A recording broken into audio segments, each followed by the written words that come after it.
Now, the Olympics are very annoying. Lots of things are annoying, but I do find the Olympics annoying because it's not proper sport. Proper sport is football and tennis and cricket, rugby, but they're not, the Olympics are not proper sport. So I find them, it's a fairly annoying 3 or 4 weeks. So number 10, most annoying things about the Olympics. The commentators are always saying there's a real lesson there for all youngsters watching. As if youngsters are sitting taking notes. It doesn't matter what the sport is. Canoeing, you've seen it, Sean.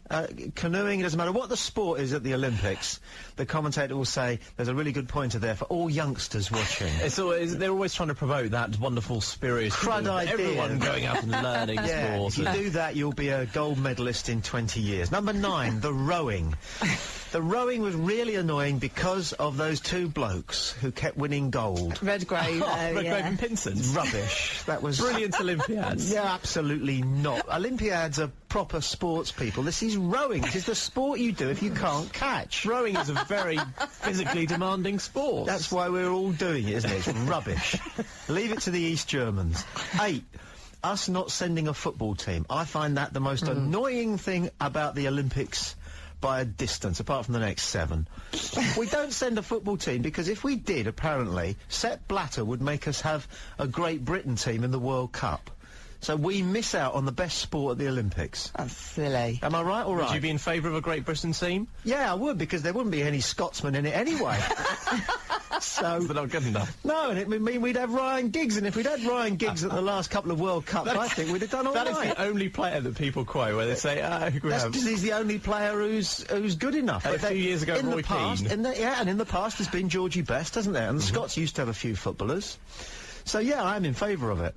But at the Olympics, we're not going to have a team. That is silly. And that is ridiculous, because I watch the football, and it's great to see. I don't even know that football should be in the Olympics. It's not really an athletic sport, is it? Number 7, the new sports that shouldn't be in the Olympics. Thank you, Sean. Tennis. Tennis. How can tennis be in the Olympics? It's just not an Well, you've got table tennis in there. What people don't understand is that the Olympics was built on the notion of man the hunter-gatherer. Right? So it's running and it's throwing and it's bringing down saber-toothed tigers.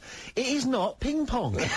There is no element of survival or hunting. But otherwise in tennis. North Korea wouldn't win any medals, would they, if they didn't have ping-pong? There's ping-pong. Number 6, I find the medals table in the Olympics. These are the 10 most annoying things about the Olympic Games, which I'm finding increasingly annoying. The medals table. It's not about that. It's about individuals doing their best and winning things. It is not about the nations. And in any case, what happens usually is that some hairy Andalusian woman weightlifter wins a gold, right? And they immediately leapfrog all the sort of G7 nations, and they're tucked in there underneath the USA. And it just is... Number 5. I hate it when it's 2 a.m. and they flip-flop from the velodrome to the pool and then back to the velodrome. What is a velodrome? Why do they wear those Star Wars hats? And who cares? Number 4, most annoying things about the Olympics. Sebastian bloody Coe. Really? Do I need to say any more? Seb Coe is just irritating, okay? Number 3, this Olympics is going to be going on at 4 in the morning. That is very annoying. Yeah, that's very Because you can bet your socks that if an English athlete does get to the finals of any of the track events, okay, it will be at 3:55 a.m. And you're going to have to decide. But see, that's good, because then you can come in from a night out, switch the TV on, and hey, Yeah, not on a Tuesday. No, Well, you won't remember it the next day. Second most annoying thing about the Olympics is the swimming. It's just not an Olympic sport. No human being has ever swum after anything and caught it. We'd need 10 yards start on a stickleback. You know? It's a survival activity. It's to stop you drowning. That's all. And in any case, it's always dominated by one bloke. It can't be a proper sport if Mark Spitz can win every single event. And now they've got this Australian kid, Thorpe. Yeah. With 15-inch long feet. And him, webbed fingers, he wins, or apparently he's packed it up, but there'll be some other guy, you know, from America or Australia will win 7 medals. It's always the Aussies. They always, I don't know, they run on water. Yeah, they can't box. I always bring that up with Australians. If you want to get an Australian over a barrel, just say, how's your boxing?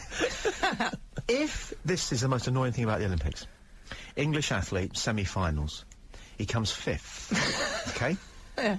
And Ron will then say, but it's a good time, and if he qualifies for the final as the fastest loser, anything can happen. No, it can't. No, it can't, because the world champion and the world record holder who won every heat with daylight second is going to cruise it and win it, slowing down to a canter on the line.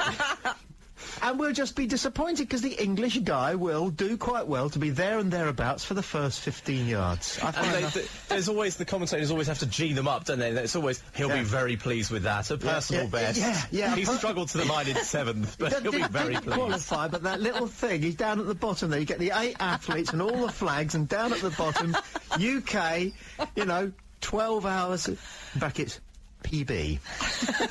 The Olympics is very annoying.